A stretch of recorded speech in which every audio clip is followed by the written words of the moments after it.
This episode is brought to you by Relief Band.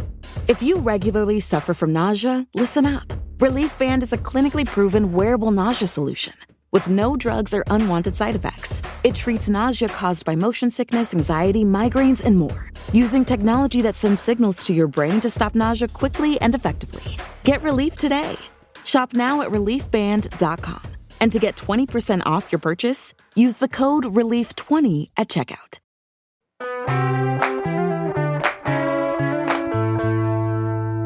Today on CityCast Boise, high school graduation is this week, so Boise School Board member Shiva Rajbhandari is here to talk with us about serving as an elected official while also being a student. We get into a recent survey about students' mental health, his highly publicized Twitter dust-up with the governor, and why the Idaho GOP is scared of Gen Z.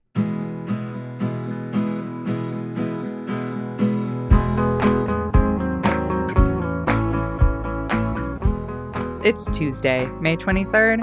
I'm Emma Arnold, and this is what Boise's talking about.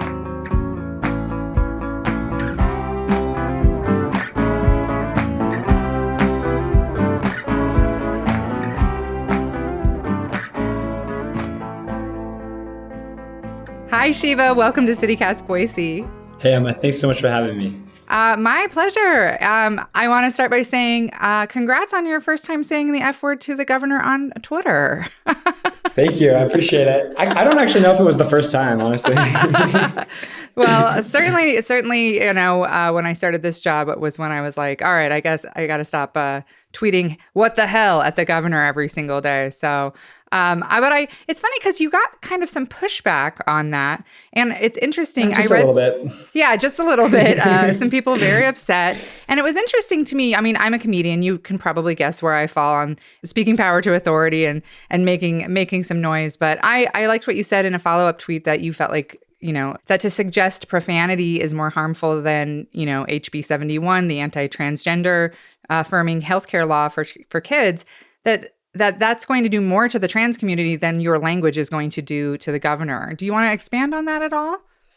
Yeah, I mean, what I said to the governor is basically what the governor said to trans and non-binary youth around our state. And I think the only difference is that my words didn't come with, a law that basically outlaws these kids' existence, whereas the governor's did. And I think what's most upsetting is there are so many other real issues that we're facing in Idaho. We're still 49th in the country for education funding. And, we still have some of the highest rates of suicide and of struggles with mental health. And to see hateful legislation like this come out of the legislature is, just really demoralizing, because we deserve elected officials who are focusing on the real issues. And this kind of culture war politics that our Republican supermajority is playing is really not in the best interest of anyone. And I think, honestly, one of the things the legislature might not have considered is that these kids are going to leave the state. And maybe they want that, but these are some of our brightest, most incredible young people. And they don't feel welcome here anymore. Yeah, I think that's really, really well said. And I thought, by the way, I just want to tell you, I thought you handled the whole thing like a real class act.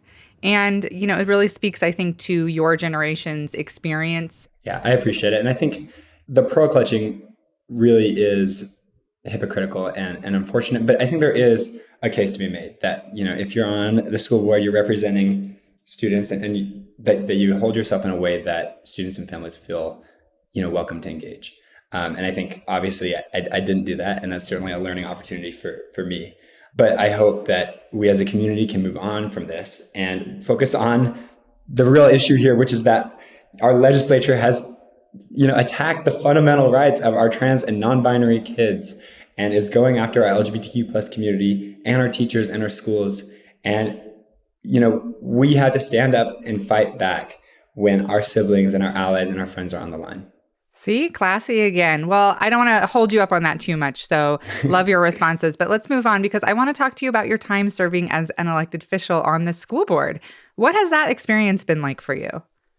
Coming in, I thought the school board would really be the end-all be-all of education decision-making in our district. And what I've learned is that there's just so many folks who are involved. And it is such an incredible process that we go through in the Boise School District to make sure that the way that we are approaching problems, the way that we are approaching the day-to-day activities in our schools is balanced and is, well thought out. There are so many educational professionals who I've had the opportunity to work with over the last, 8 months. And it's just been, the honor of my lifetime for sure. And I think there has been a lot of value that I've added too.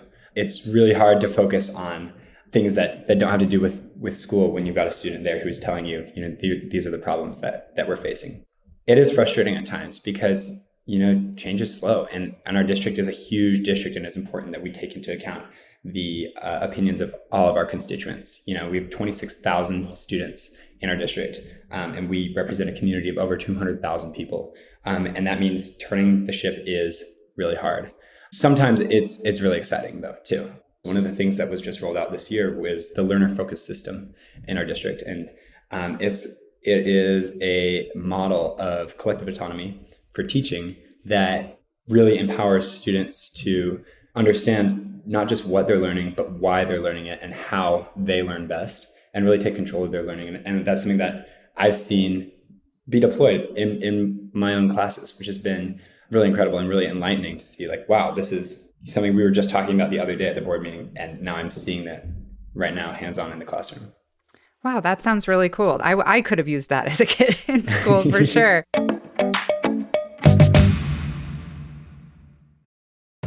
This episode is brought to you by Relief Band.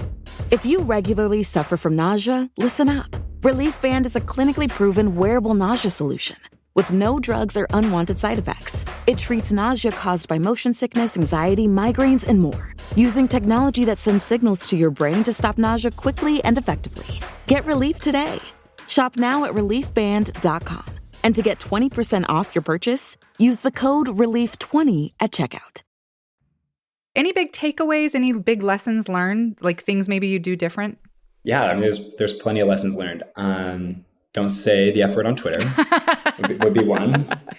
That comes to mind really easy. And then I think also just keeping the focus on our schools and our students, and remembering, the reason I ran for the seat, the reason we all serve on this board is because we care deeply about public education. What's your plan for the rest of your term? Do you plan on staying at the whole role?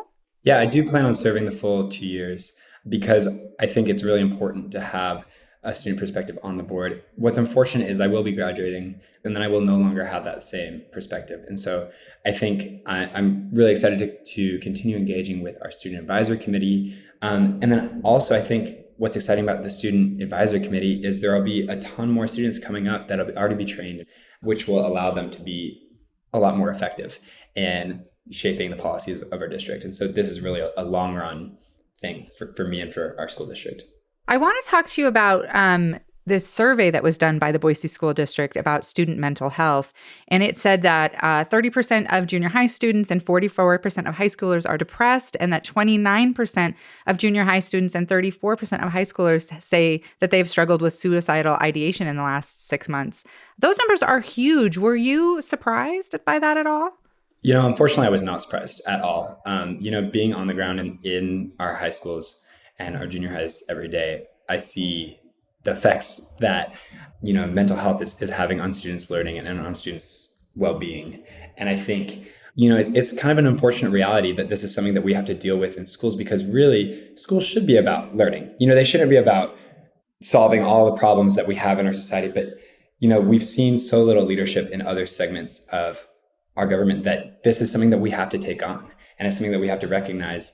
And so I was really glad that the district did this survey, because that was in and of itself was a huge step forward. And I remember taking the survey with my peers, and at first I think we all were like, oh, it's just going to be another one of those kind of false dichotomy kind of surveys that we sometimes get. But no, it was very in-depth and very, very clear, like that our district wants the data and wants to understand how we can better support students' mental health. But seeing data like this, I think really shows what I've kind of been saying all along, which is that we need a holistic approach to mental health, because it is really a system-wide issue. And it's not new.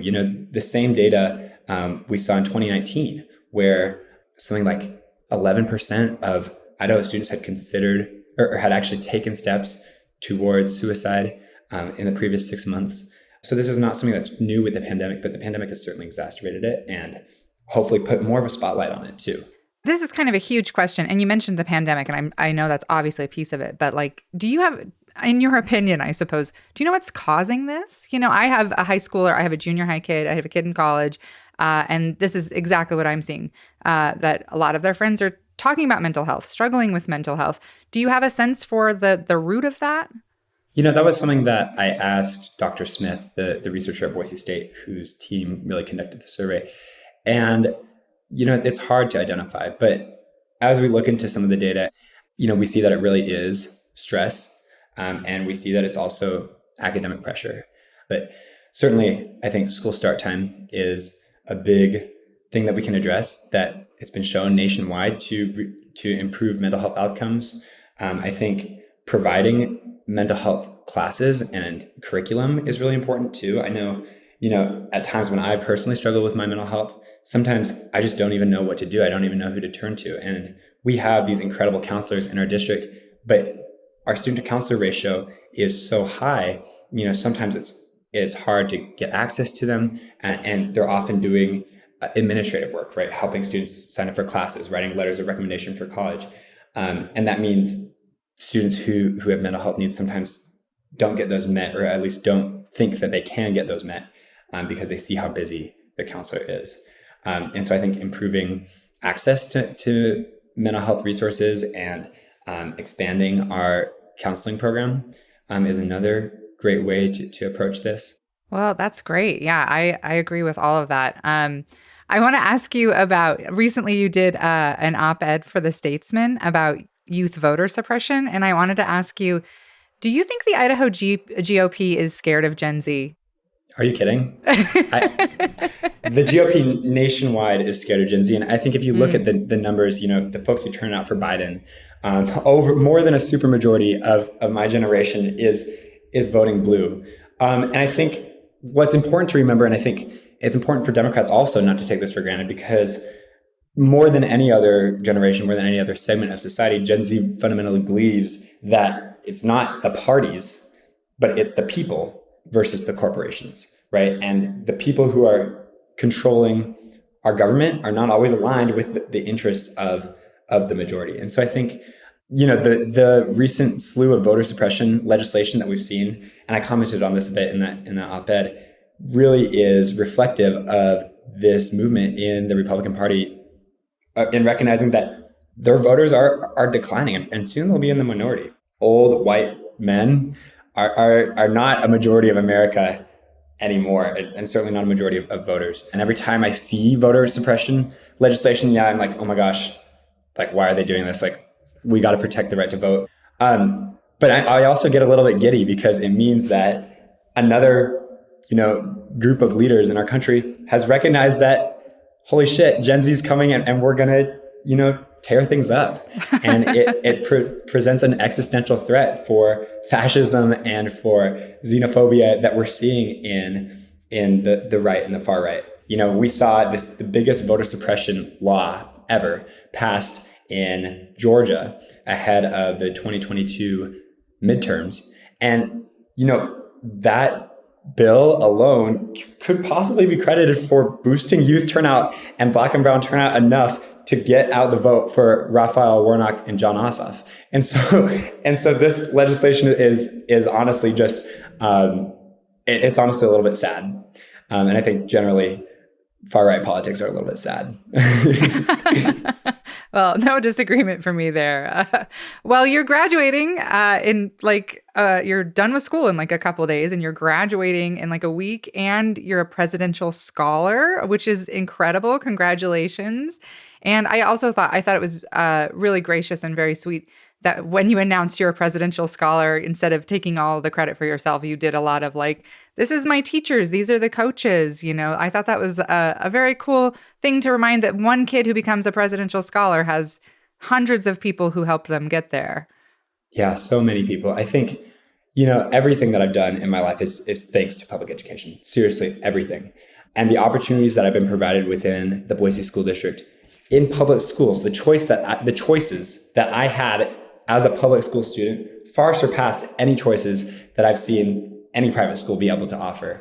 I am just so grateful to all the educators out there. And I think, the presidential scholarship is kind of a funny thing that we do, especially, given all the conversation that we hear from the National Department of Education about equity, because it's based on these standardized test scores, which we know, rich, affluent students have more access to studying, have more free time to study.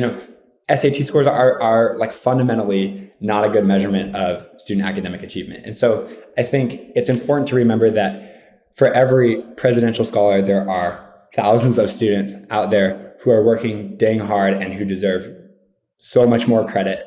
And I'm just lucky to really have the resources that I think every student deserves to be able to succeed within the education system that we have set up. Absolutely.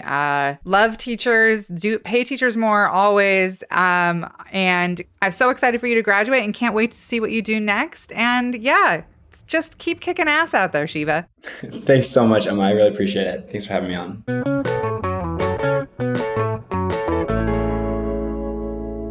And Shiva and some of his peers have some news to share.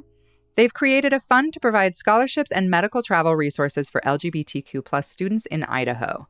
The scholarship is a direct response to the legislature and Governor Brad Little's passage of HB 71, the law that bans health care for trans minors. It's named after Eve Devitt, a Boise High School student and trans rights activist we've spoken with on the podcast. The new nonprofit will give out annual $2,500 scholarships, and Shiva's pledged $10,000 from his personal college savings. The fund will also provide mutual aid cash assistance to cover travel expenses for transgender and non-binary families seeking gender-affirming care across state lines. We'll put a link in the show notes with more information on how to donate.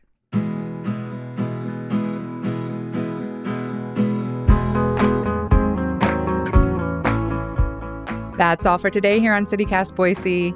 If you enjoyed the show, why not tell a friend? Leave us a review and subscribe to our Hey Boise newsletter. We'll be back tomorrow morning for some early summer gardening tips with Master Gardener Gretchen Anderson. Bye.